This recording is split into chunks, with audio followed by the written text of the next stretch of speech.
रेत के टैलों के बिनते बगड़ते नक्कूश आपने देखे हैं। हवाएं उन्हें क्या क्या शक्लें देती रहती हैं।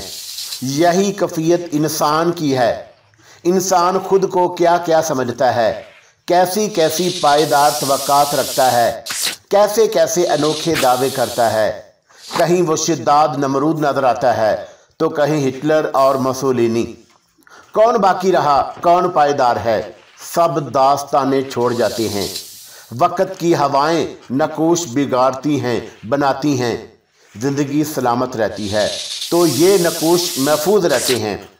मौत आती है तो सिर्फ कहानियां रह जाती हैं मेरे दोस्तों, जिनसे उसका कोई ताल्लुक नहीं होता। पुरइसरार और रोमानवी हैरत अंगेज़ कहानी नीति का। अस्सलामु अलैकुम दोस्तों, पेश खिदमत है नीति का एपिसोड नंबर 37। दर हकीकत मेरा अंदाज़ा दुरुस्त था, लेकिन ये गैर कुदरती सिल, ये जगह, ये खौफनाक वीराना, और मैं वो सोच रहा था जो शायद टोबो नहीं समझ सका। आओ बास अंदर चलें, टोबो ने कहा। रुक जाओ टोबो, मैंने उसके शाने पर हाथ रख दिया। क्यों बास? इसे देखो, मैंने कहा और टोबो को उन टुकड़ों की तरफ मतवज्जा किया जो टूट चुके थे। ये क्या है बास? उसने हैरत से पूछा। गार कुदरती है टोबो, लेकिन कोई यहाँ पहुँच चुका है। कौन? ये कोई नहीं जानता। तो तुम्हारे ख्याल में? टोबो भी सख्त हैरान था। मुमकिन है कोई अब भी अंदर हो। ओहो, फिर बास? ज़रूर देखेंगे टोबो, अंदर कौन है। मेरा ख्याल है। मैंने जुमला अधूरा छोड़ दिया। मेरा भी यही ख्याल है, जवाला बोला। क्या? उसकी गैर मुतवक्का मदाखलत पर हमने चौंक कर उसे देखा। मेरा ख्याल है ये गार ज़रूर कुशादा है, जवाला ने जवाब दिया। मैंने तवील सांस ली और फिर मैंने अंदर कदम रख दिया। टोबो और जवाला मेरे साथ साथ थे। हम लोग एक तारीक सुरंग में आगे बढ़ने लगे। मेरे जहन में शदीद तजस्सुस था, आखिर यहाँ कौन हो सकता है। और फिर एक और ख्याल अचानक जहन में पैदा हुआ और मैं रुक गया। तारीकी की वजह से टोबो और जवाला मुझसे टकरा गए थे।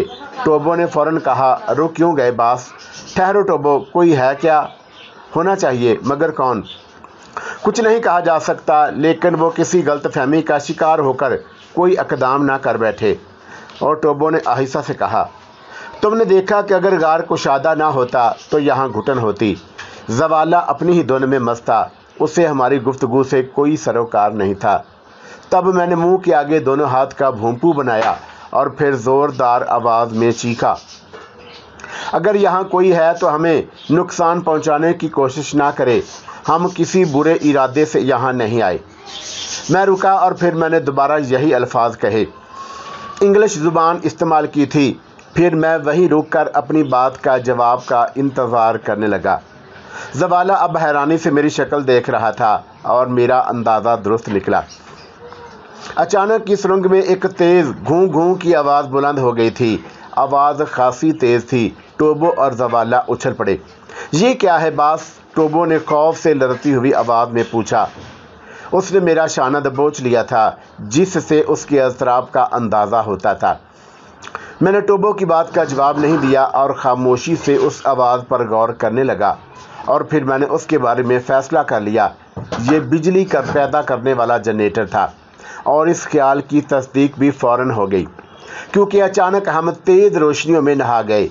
पूरी सुरंग रोशन हो गई थी। मेरे होंठों पर मुस्कुराहट फैल गई, लेकिन टोबो और जवाला का मुंह हैरत से खुल गया था। बस बास, टोबो आहिस्ता से बोला।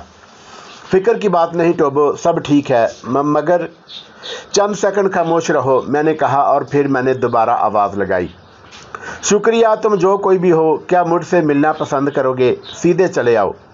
दूसरी तरफ से एक भारी आवाज़ गूंजी, लेकिन लहजा अंग्रेज़ों का सा ही था।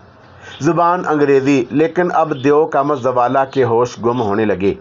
ये क्या है बास? ये किसकी आवाज़ है? उसने कपकपाते लहजे में पूछा। आओ, ख़तरे की कोई बात नहीं है, मैंने कहा और हम फिर आगे बढ़ने लगे। तकरीबन 10 गज के फासले पर सुरंग का दूसरा सिरा नज़र आ रहा था। दूसरी तरफ भी तेज़ रोशनी थी। मैं बिला झिझक अंदर दाखिल हो गया। बहरहाल गार के बारे में हमारा अंदाज़ा दुरुस्त था।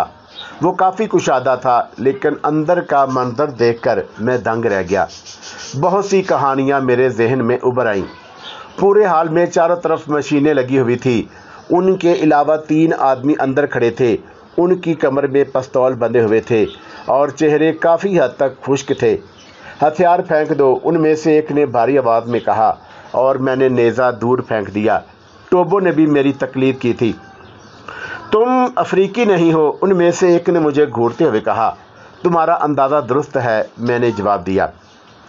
کہاں کے باشندے ہو؟ ایشیائی ہوں۔ اس نے گردن ہلائی، اور یہ دونوں میرے دوست ہیں۔ کیا تم میں سے کسی کے پاس کوئی اور ہتھیار ہے؟ نہیں۔ ہم تمہاری تلاشی لے سکتے ہیں۔ ضرور۔ میں نے مسکراتے ہوئے دونوں ہاتھ اوپر اٹھا دیے۔ اس نے آنکھ کے اشارے سے دوسرے کو تلاشی لینے کے لیے کہا، اور اس نے ہمارے قریب آ کر ہماری تلاشی لی، پھر دونوں ہاتھ اٹھا کر گردن ہلائی۔ شکریہ۔ اب تم اپنا یہاں آنے کا مقصد بتاؤ۔ صرف رہائش کے لیے کسی عمدہ سے غار کی تلاش تھی، اس کے علاوہ اور کوئی مقصد نہیں۔ کیا اوپر کی چٹان تمہیں مشتبہ معلوم ہوئی تھی؟ ہاں، میرے افریقی ساتھی کا خیال تھا کہ اس کے پیچھے غار ہے۔ تمہارا ساتھی بے پناہ طاقتور ہے، اس نے دروازے کا سیل ہی توڑ دیا۔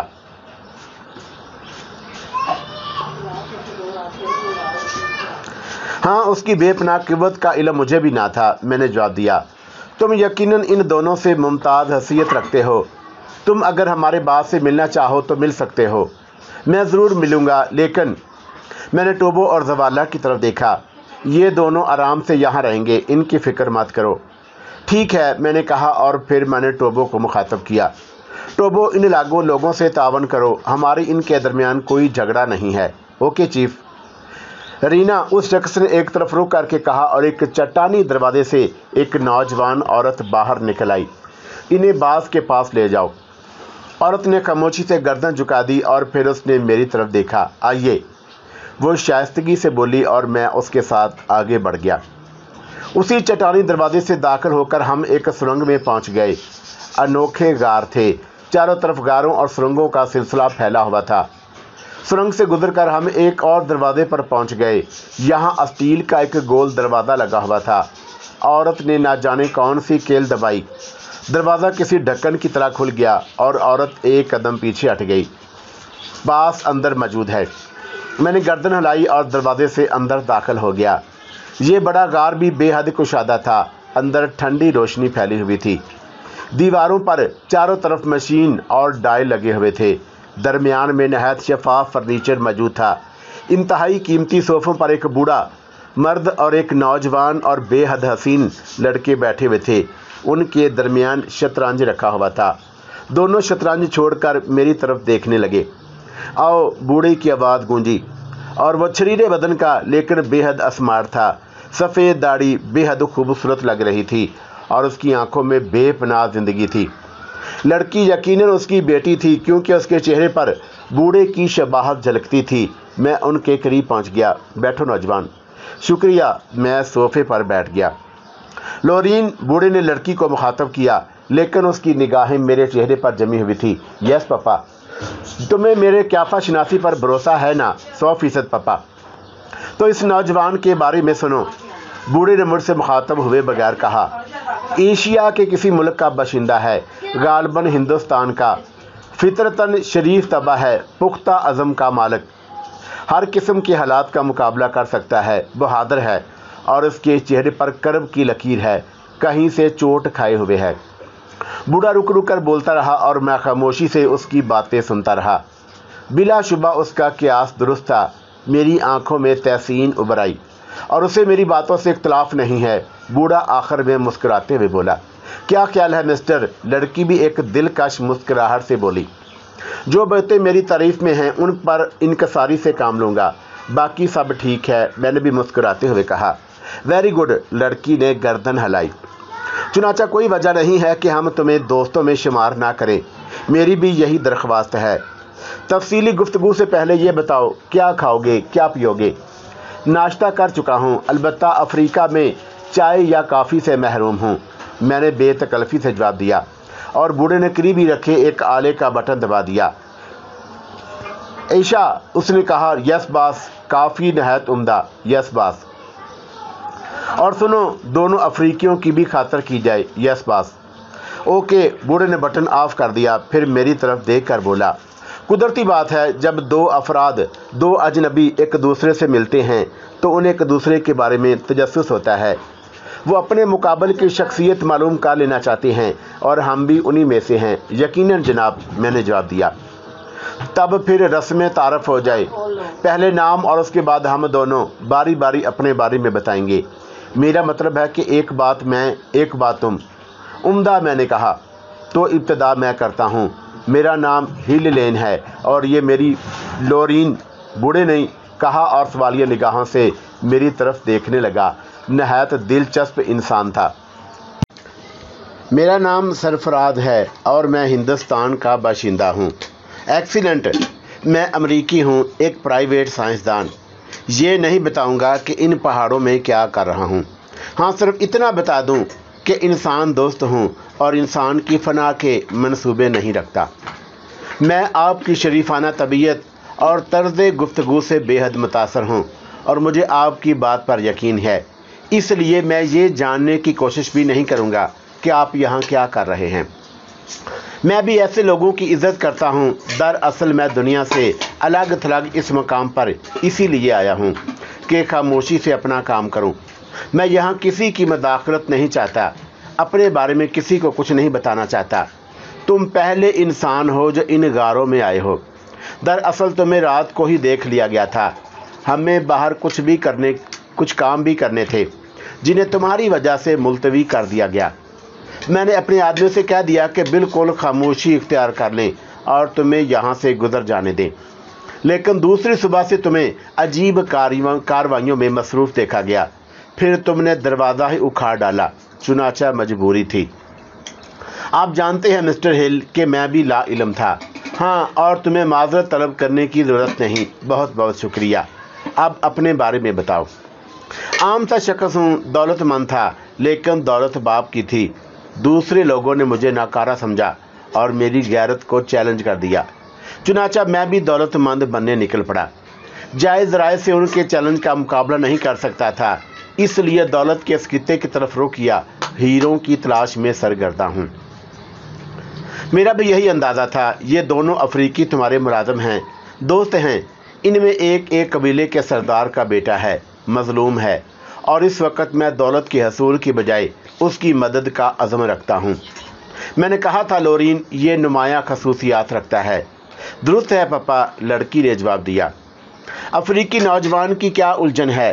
ہل لین نے پوچھا اور میں نے مختصر زوالہ کی کہانی دہرا دی. ہل لین اور لڑکی دلچسپی سے یہ کہانی سن رہے تھے. اوہ پپا، کیسی حسین کہانی ہے، لڑکی مست ہو کر بولی. اور تو کہانیوں کی رسیا. تم جانتے ہو پپا، انہی کہانیوں نے میرے دل میں افریقہ کا تجسس جگایا تھا. ہاں میں جانتا ہوں. بوڑھا ہل لین مسکراتے ہوئے بولا، پھر سنجیدگی سے کہنے لگا، میرے بارے میں مختصراً سنو جوان. امریکہ کی ایسوسی ایشن آف سائنٹسٹ کا ممبر تھا لیکن ساری زندگی حکومت کی ملازمت قبول نہیں کی.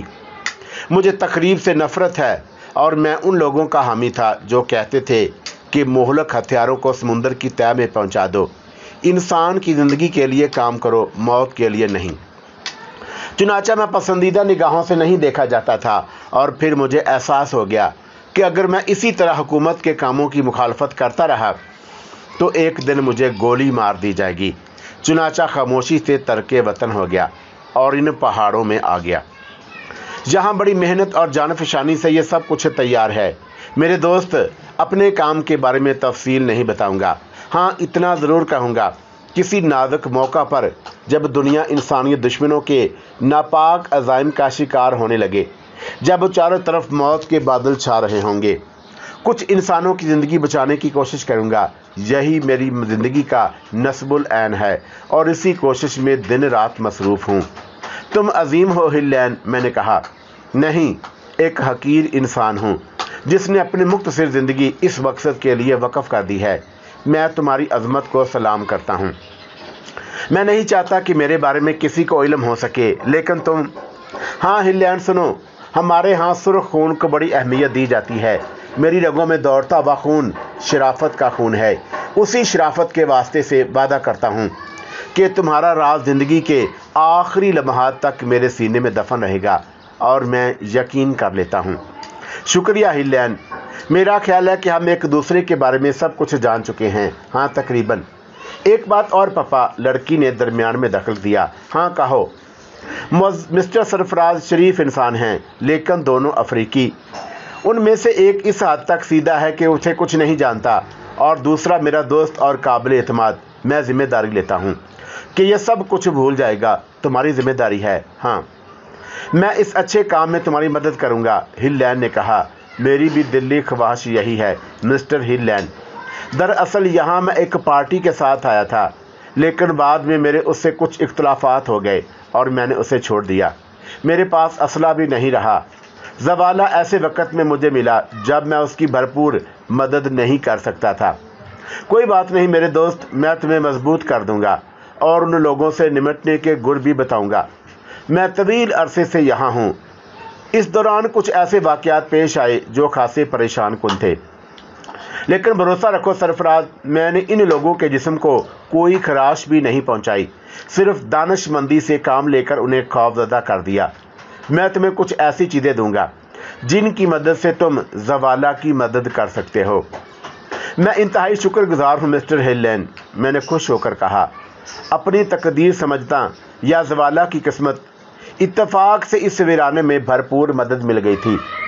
जिस शख्स ने इतना अजीम शान कारखाना तामीर कर लिया था, वो यकीनन कुछ ऐसी चीज़ें भी रखता होगा जो हमारे काम आ सकें। बहरहाल 2-4 रोज़ में तुम्हें अपना मेहमान रखूँगा। तुम्हें एतराज़ तो नहीं? नहीं मिस्टर हिलेन, ये तो मेरी खुशबख्ती है। तुम मुझे महज़ब दुनिया के ताज़ा तरीन वाक़यात सुनाओगे। मेरा मतलब है कि उस वक़्त से कबल कि जब तुमने वो दुनिया छोड़ी थी। कोशिश करूँगा। क्यों लोरीन? वो यकीनन पापा, तवील अरसे के बाद हम बैरूनी दुनिया के किसी शख्स से मिल रहे हैं। चुनाचा मिस्टर सरफराज, आप अपने दोस्तों को मुतमिन कर दें। मैं हदायत जारी किए देता हूँ। उन लोगों को मुतमिन करने के लिए आप जो चाहें कह सकते हैं, मुझे एतराज़ नहीं। बेहतर। मैं काफ़ी ख़त्म करके उठ गया। एशिया, बूढ़े ने आले का बटन दबाते हुए कहा। यस बास, और मिस्टर सरफराज को उनके साथियों के पास पहुंचा दो। यस सर, जवाब मिला, और चंद सायद के बाद नौजवान औरत ने दरवाज़ा खोला। तशरीफ़ लाइए जनाब, उसने अदब से कहा। मिस्टर सरफराज दोस्त हैं और उनसे दोस्तों का सा सलूक किया जाए।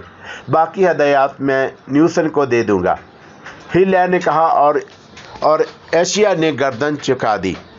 हम वापस उसी हाल में पहुंच गए। टोबो और ज़वाला कुर्सियों पर बैठे हुए थे और उनके सामने काफ़ी की प्यालियां और खुश्क मेवे पड़े हुए थे। मुझे देखकर दोनों ही खुश हो गए। लोग तो बुरे नहीं हैं बास, टोबो आहिस्ता से बोला। मिस्टर हिलेन मेरे पुराने दोस्त हैं, यहाँ किसी रिसर्च के सिलसिले में आए हुए थे।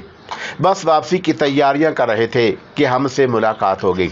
अरे वाह, ये तो बहुत उम्दा बात है, लेकिन ये मशीनें, ये सब वो वापस ले जाएंगे। मगर रिसर्च किस चीज़ पर कर रहे हैं बास? वो डॉक्टर हैं, जड़ी बूटियों की खसूसियात दरियाफ़त कर रहे थे ताकि बहुत से ला इलाज अमराज का इलाज दरियाफ़त कर सकें। बहरहाल हम चंद रोज़ उनके मेहमान रहेंगे। ओके ठीक है बास, वैसे बहुत उम्दा जगह है, टोबो ने खुश होते हुए कहा। ज़वाला बिल्कुल खामोश और बेतअल्लुक़ बैठा था। बहरहाल हम उसे दोष नहीं दे सकते थे। उस बेचारे ने ऐसी ही ज़िंदगी गुजारी थी। उसने उसे दुनिया से बेतअल्लुक़ कर दिया था। अब खासे अरसे के बाद ही उसकी असल शख्सियत वापस आ सकती थी। चुनाचा हमने उसे माफ़ कर दिया। हम फिर भी मैंने उसे मुखातब करना ज़रूरी समझा और उसे आवाज़ दी, ज़वाला। हाँ, वो चौंक पड़ा। क्या सोच रहे हो? कुछ नहीं बास, उसने ठंडी सांस लेकर कहा। फिर भी मैं तो बस ऐसी ही बातें सोचता रहता हूँ। हमें तो मुझे बेवकूफ़ समझोगे? हरगिज़ नहीं ज़वाला, अगर तुम्हें बेवकूफ़ समझेंगे तो फिर हमारे दोस्त कहाँ से रहे? तुम बहुत प्यारे हो बास। सच तुम मुझे इतने अच्छे हो कि मैं हैरान रह जाता हूँ। क्यों, हैरानी की क्या बात है? मैंने होश संभालने के बाद ऐसे लोगों को देखा है बास जो किसी पर रहम नहीं करते, जो सिर्फ दरिंदे हैं, जो नफ़रत करते हैं और मारते हैं। उनसे सिर्फ खौफ खाया जा सकता है। मैं तो मोहब्बत का तस्वर ही खो बैठा था बास। तुम्हारा दिया हुआ यह खजाना मुझसे संभाला नहीं जा रहा। मैं इसे कैसे बर्दाश्त करूं? ओह ज़वाला, वो मेरे लोगों की दुनिया थी। बहरहाल अब तुम इस दुनिया से निकल आए हो। अब तुम अब भी नहीं बताओगे कि क्या सोच रहे थे? बता दूंगा, उसने झींपे हुए अंदाज में कहा। हाँ बताओ। बस यहाँ मैंने औरत देखी है। मैं तो औरत को भूल गया था। मेरी माँ बचपन में ही मर गई थी, बस छोटी सी बहन थी। उस औरत को देखकर मुझे अपनी बहन याद आ गई। वो भी तो अब बड़ी हो गई होगी। ज़वाला ने हसरत भरे लहजे में कहा तो मेरी आंखों में आंसू आ गए। बहुत थोड़ा वक्त रह गया है ज़वाला। मैं तुमसे वादा करता हूँ कि जब तक तुम्हारी बहन नहीं मिल जाएगी मैं कोई दूसरा काम नहीं करूँगा। तुम्हारी बहन तुम्हें ज़रूर मिलेगी, मैंने कहा। आह, कैसा रूह परवर वक़्त होगा बास। मेरे दोस्त, तुमने मेरे दिल में शमें रोशन कर रही हैं। हमें तो सिर्फ तारीकियाँ देखने का आदी था। फिक्र मत करो ज़वाला, थोड़े अरसे के बाद तुम्हारे गिर्द रोशनियाँ ही रोशनियाँ होंगी। हाँ टोबो, मेरे दोस्त की ख्वाहिश है कि हम लोग चंद रोज़ उसके साथ गुजारें। क्या हर्ज है बास, हमें वैसे भी यहाँ किसी गार की तलाश थी। ज़वाला, तुम्हें तो यहाँ रहने पर एतराज़ नहीं। तुम्हारी किसी बात पर मुझे कोई एतराज़ नहीं। ज़वाला बोला, ठीक है, आराम से रहो। मेरा ख्याल है यहाँ तुम्हें कोई तकलीफ़ नहीं होगी। तकलीफ़ कोई हैसियत नहीं रखती बास। बहरहाल इन पहाड़ों में चंद रोज़ की ये ज़िंदगी अनोखी होगी, टोबो ने कहा। हाँ। उसी वक्त एशिया हमारे पास पहुँच गई। आप लोग अगर पसंद करें तो आपको आपकी आरामगाह में पहुँचा दूँ। ज़रूर पसंद करेंगे, मैंने मुस्कुराते हुए जवाब दिया और हम तीनों उठकर उसके साथ चल पड़े। और गारों की इस दुनिया को देखकर मैं अश कर उठा। हिल्लैंड इन पहाड़ों के अंदर से क्या बना रखा था। हालांकि बाहर से देखने पर आबो गया नज़र आते थे।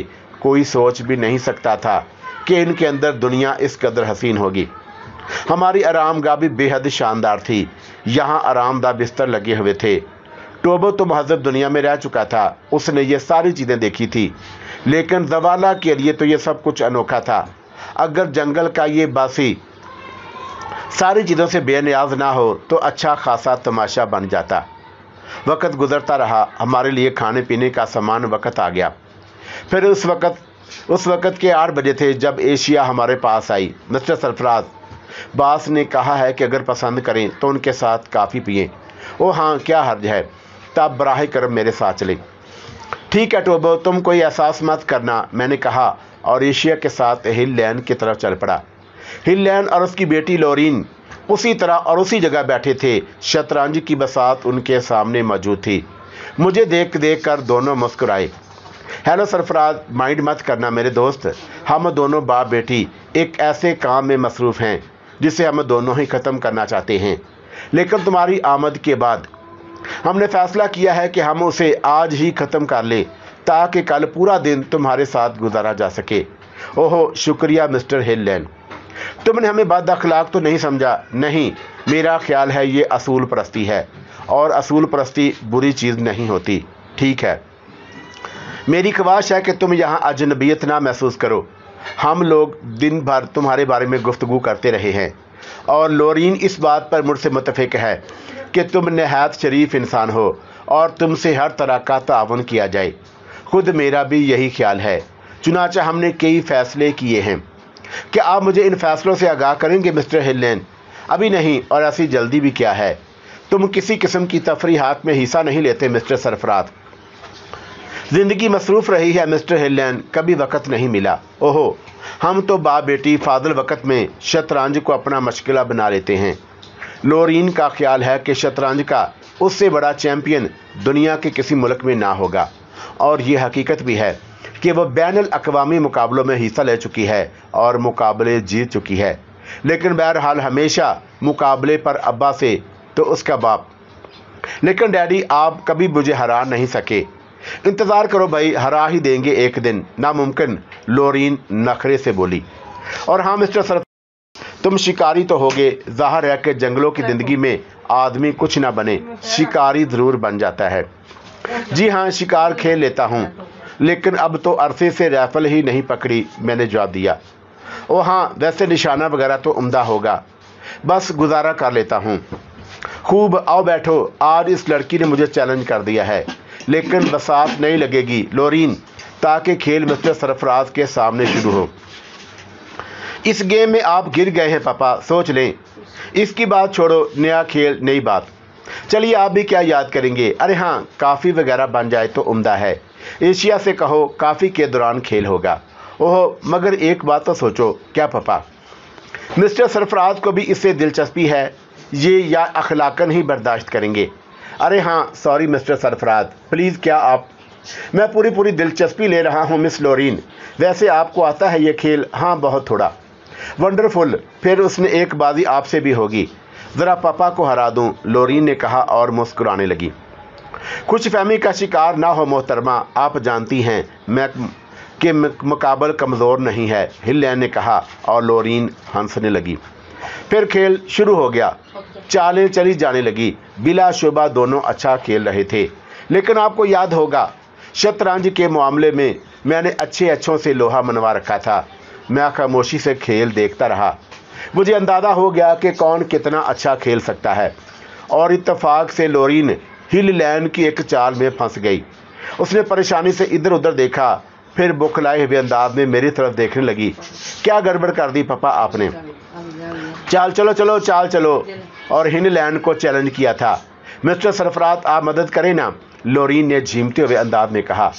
ना जाने क्यों आपकी निगाह इस घोड़े पर क्यों नहीं पड़ रही? मैंने एक घोड़े की तरफ इशारा किया। क्या मतलब? आप इसे आगे बढ़ा सकती हैं। ओह मेरा ख्याल है सरफराज साहब माफ़ कीजिएगा, आपने अजीब चाल बताई है। क्यों मिस लोरीन? इसका क्या हशर होगा? आप फराख दिली से काम ले, यानी पिटवा दे इसे, किस काम आएगा? मगर फ़ायदा क्या होगा? इंसान को पुरुमीद होना चाहिए। मुमकिन है फ़ायदा ही हो जाए। ओह नहीं, ये मुनासिब ना होगा।